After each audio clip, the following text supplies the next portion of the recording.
ये आकाशवाणी रायपुर है। प्रादेशिक समाचार बुलेटिन के साथ मैं शुभ्रा भट्टाचार्य।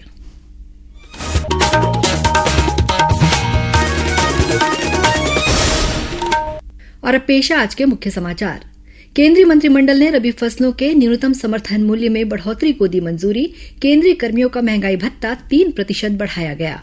राज्य सरकार ने प्रदेश के शासकीय कर्मचारियों के महंगाई भत्ते में 4% की बढ़ोतरी को मंजूरी दी। राज्य मंत्रिमंडल ने सहकारी समितियों में कार्यरत डाटा एंट्री ऑपरेटरों को 12 महीने के मानदेय का भुगतान करने का लिया निर्णय। प्रदेश में 14 नवंबर से शुरू होगी समर्थन मूल्य पर धान खरीदी। और रायपुर में आज से शुरू हुआ अखिल भारतीय वन खेलकूद महोत्सव। विभिन्न प्रदेशों के करीब 3000 खिलाड़ी ले रहे हैं हिस्सा। अब समाचार विस्तार से। केंद्र सरकार ने आज विपणन सत्र 2025-26 के लिए रबी फसलों के न्यूनतम समर्थन मूल्य एमएसपी में बढ़ोतरी की है।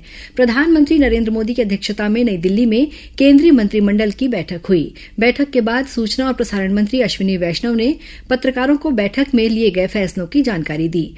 उन्होंने बताया कि रेपसीड और सरसों की फसलों में अधिकतम 300 रुपए प्रति क्विंटल और मसूर दाल में 275 रुपए प्रति क्विंटल की बढ़ोतरी की गई है। वहीं चने का न्यूनतम समर्थन मूल्य 210 रुपए प्रति क्विंटल और गेहूं का 150 रुपए प्रति क्विंटल बढ़ाया गया है। श्री वैष्णव ने बताया कि केंद्रीय कर्मचारियों और पेंशन भोगियों के महंगाई भत्ते में 3% की वृद्धि की भी घोषणा की गई है। उन्होंने बताया कि भत्ते में वृद्धि का लाभ 49 लाख से अधिक केंद्रीय कर्मचारियों और 64 लाख से अधिक पेंशन भोगियों को मिलेगा। राज्य सरकार ने प्रदेश के शासकीय कर्मचारियों के महंगाई भत्ते में 4% की बढ़ोतरी को मंजूरी दे दी है। प्रदेश में अब कर्मचारियों का महंगाई भत्ता 46% से बढ़ाकर 50% कर दिया गया है। मुख्यमंत्री विष्णुदेव साय ने आज कैबिनेट बैठक से पहले इसकी घोषणा की। महंगाई भत्ते का लाभ कर्मचारियों को 1 अक्टूबर से मिलेगा। मुख्यमंत्री विष्णुदेव साय की अध्यक्षता में आज मंत्रालय में हुई राज्य मंत्रिमंडल की बैठक में कई महत्वपूर्ण निर्णय लिए गए। बैठक में चालू खरीफ विपणन वर्ष में समर्थन मूल्य पर धान खरीदी और कस्टम मिलिंग नीति का अनुमोदन किया गया। बैठक के बाद पत्रकारों से चर्चा करते हुए उप मुख्यमंत्री अरुण साव ने बताया कि मंत्रिमंडलीय उप समिति की अनुशंसा के आधार पर राज्य में 14 नवंबर से समर्थन मूल्य पर धान खरीदी शुरू करने का निर्णय लिया गया। किसानों से धान खरीदी 31 जनवरी तक की जाएगी। उन्होंने बताया कि धान खरीदी के लिए एकीकृत किसान पोर्टल के माध्यम से पंजीयन की प्रक्रिया जारी है, जो 31 अक्टूबर तक चलेगी। इस वर्ष 160 लाख मीट्रिक टन धान खरीदी का अनुमान है। श्री साव ने बताया कि धान खरीदी के लिए 4,02,000 गठान नए जूट बारदाना खरीदने की स्वीकृति दी गई है। धान खरीदी के लिए कुल 8 लाख गठान बारदाने की जरूरत होगी। राज्य में खरीफ विपणन वर्ष 2024-25 के दौरान समर्थन मूल्य पर राज्य के किसानों से नगद एवं लिंकिंग में धान खरीदी 14 नवंबर से प्रारंभ करने का निर्णय लिया गया। बैठक में सहकारी समितियों में कार्यरत डाटा एंट्री ऑपरेटरों को 18,420 रुपए प्रतिमाह के मान से कुल 12 महीने का मानदेय भुगतान का निर्णय लिया गया। वहीं राजनीतिक आंदोलनों के दौरान दर्ज 49 प्रकरणों को वापस लिए जाने का भी निर्णय लिया गया। मंत्रिपरिषद ने छत्तीसगढ़ पुलिस में सूबेदार, उप निरीक्षक संवर्ग और प्लाटून कमांडर के पद पर नियुक्ति के लिए इस साल की भर्ती प्रक्रिया में केवल एक बार के लिए आयु सीमा में 50 वर्ष की छूट प्रदान करने का निर्णय लिया है। चुनाव आयोग द्वारा रायपुर दक्षिण विधानसभा सीट में उपचुनाव की तारीख का ऐलान करने के साथ ही इस विधानसभा क्षेत्र में आदर्श आचार संहिता प्रभावशील हो गई है। छत्तीसगढ़ के मुख्य निर्वाचन पदाधिकारी रीना बाबा साहेब कंगाले ने आज एक पत्रकार वार्ता को संबोधित करते हुए बताया कि नगर निगम और महानगर होने के कारण रायपुर जिले में आदर्श आचार संहिता लागू नहीं होगी। इस विधानसभा सीट पर 13 नवंबर को मतदान होगा।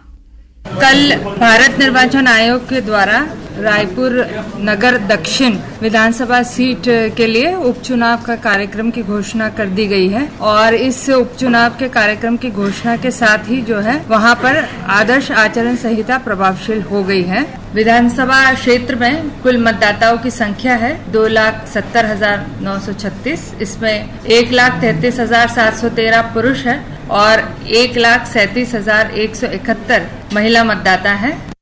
श्रीमती कंगाले ने बताया कि 18 से 25 अक्टूबर तक नामांकन भरा जाएगा। इस विधानसभा क्षेत्र में 253 मतदान केंद्र बनाए जाएंगे, जिनमें से 10 संगवारी मतदान केंद्र, 5 आदर्श मतदान केंद्र और 5 युवा मतदान केंद्र होंगे। मतदान के दौरान सुरक्षा के लिए 5 कंपनियां तैनात की जाएंगी। रायपुर दक्षिण विधानसभा सीट में उपचुनाव के लिए संयुक्त कलेक्टर पुष्पेंद्र शर्मा को रिटर्निंग ऑफिसर नियुक्त किया गया है। वहीं तहसीलदार राकेश देवांगन और अतिरिक्त तहसीलदार विनोद कुमार साहू को सहायक रिटर्निंग ऑफिसर बनाया गया है। प्रादेशिक समाचार आप आकाशवाणी रायपुर से सुन रहे हैं। छत्तीसगढ़ की खबरों से है आपका वास्ता और खबरों की विश्वसनीयता से है हमारा वास्ता।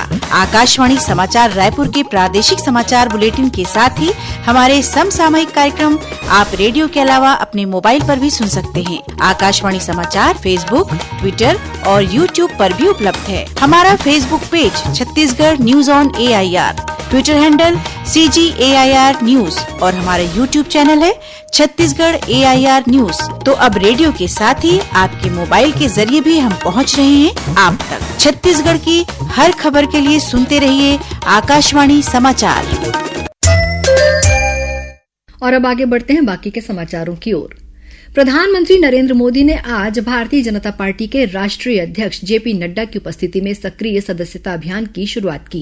एक सोशल मीडिया पोस्ट में श्री मोदी ने कहा कि पार्टी कार्यकर्ता के रूप में उन्हें पहला सक्रिय सदस्य बनने पर गर्व है। उन्होंने कहा कि ये एक आंदोलन है जो जमीनी स्तर पर भाजपा को और मजबूत करेगा तथा राष्ट्रीय प्रगति के लिए पार्टी कार्यकर्ताओं का प्रभावी योगदान सुनिश्चित करेगा। प्रधानमंत्री ने कहा कि सक्रिय सदस्य बनने के लिए कार्यकर्ता को एक बूथ या एक विधानसभा सीट पर 50 सदस्यों को पंजीकृत करना होगा। 27वां अखिल भारतीय वन खेलकूद महोत्सव आज से रायपुर में शुरू हो गया है। कोटा स्थित स्वामी विवेकानंद स्टेडियम में आयोजित शुभारंभ समारोह में मुख्यमंत्री विष्णुदेव साय मुख्य अतिथि के रूप में शामिल हुए। समारोह में विशेष आमंत्रित सदस्य के रूप में राज्य के उप मुख्यमंत्री अरुण साव और विजय शर्मा, वन मंत्री केदार कश्यप, खेल मंत्री टंकराम वर्मा और बिहार के वन मंत्री प्रेम कुमार के साथ भारतीय T20 क्रिकेट टीम के कप्तान सूर्य कुमार यादव उपस्थित थे। इस प्रतियोगिता में 29 राज्यों और 10 केंद्र शासित प्रदेशों के 2331 पुरुष खिलाड़ी और 585 महिला खिलाड़ी हिस्सा ले रहे हैं। उद्घाटन अवसर पर खिलाड़ियों ने आकर्षक मार्च पास्ट किया। वहीं स्थानीय कलाकारों द्वारा सांस्कृतिक कार्यक्रमों की प्रस्तुति दी गई। 5 दिवसीय इस महोत्सव का समापन 20 अक्टूबर को राज्यपाल रमेन डेका की उपस्थिति में होगा। सूरजपुर दोहरे हत्याकांड मामले में सरगुजा रेंज के आईजी अंकित गर्ग ने खुलासा किया है कि इस घटना को 5 आरोपियों ने मिलकर अंजाम दिया था। उन्होंने बताया कि कुलदीप साहू समेत 5 आरोपियों को गिरफ्तार कर लिया गया है। इनमें NSUI का जिला अध्यक्ष CK चौधरी भी शामिल है। वहीं कबीरधाम जिले के लोहारीडीह गांव में हुई घटना के मामले में बालाघाट पुलिस ने 4 आरोपियों को गिरफ्तार कर जेल भेज दिया है। बालाघाट पुलिस ने पत्रकार वार्ता आयोजित कर इस घटना का खुलासा करते हुए बताया कि पुलिस ने संबंधित संदेहियों की जानकारी मिलने के बाद मोबाइल लोकेशन के जरिए आरोपियों को गिरफ्तार किया है। गौरतलब है कि बीते 15 सितंबर को कवर्धा के बिरसा थाना क्षेत्र के ग्राम रेलवाही बीजाटोला के जंगल की ओर सड़क किनारे कचरू साहू की पेड़ पर लटकी लाश मिली थी। रायपुर जिले के खमतराई में 11 एकड़ सरकारी जमीन की खरीदी बिक्री के मामले में पुलिस ने 8 लोगों के खिलाफ FIR दर्ज की है, जिनमें से 7 लोगों को गिरफ्तार कर लिया गया है। वहीं एक आरोपी की गिरफ्तारी होना बाकी है।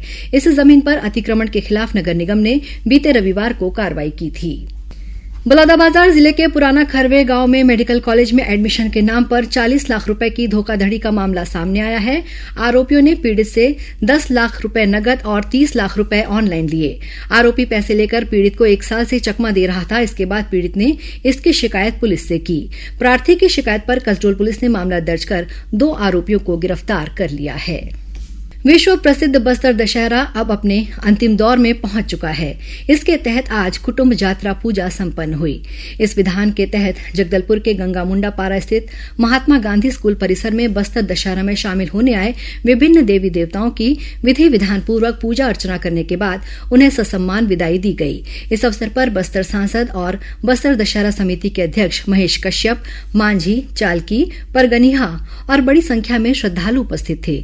बस्तर दशहरा के तहत 19 अक्टूबर को बस्तर की आराध्य देवी मां दंतेश्वरी के छत्र और मावली माता की डोली की विधि विधान पूर्वक पूजा अर्चना के बाद ससम्मान विदाई दी जाएगी। माई जी की डोली और छत्र की विदाई के साथ विश्व प्रसिद्ध बस्तर दशहरे का समापन हो जाएगा। और अब कुछ खबरें संक्षेप में। मुख्यमंत्री विष्णुदेव साय का हर सप्ताह गुरुवार को होने वाला जनदर्शन कल 17 अक्टूबर को अपरिहार्य कारणों से स्थगित कर दिया गया है।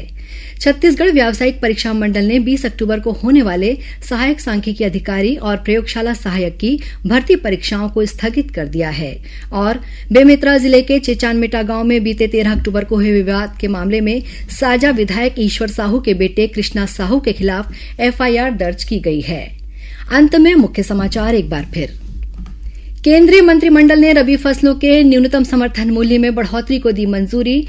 केंद्रीय कर्मियों का महंगाई भत्ता 3% बढ़ाया गया।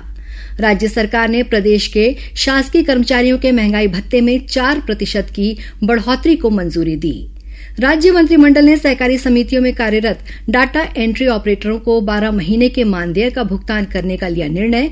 प्रदेश में 14 नवंबर से शुरू होगी समर्थन मूल्य पर धान खरीदी। और रायपुर में आज से शुरू हुआ अखिल भारतीय वन खेलकूद महोत्सव। विभिन्न प्रदेशों के करीब 3000 खिलाड़ी ले रहे हैं हिस्सा। इसी के साथ प्रादेशिक समाचार बुलेटिन समाप्त हुआ। नमस्कार।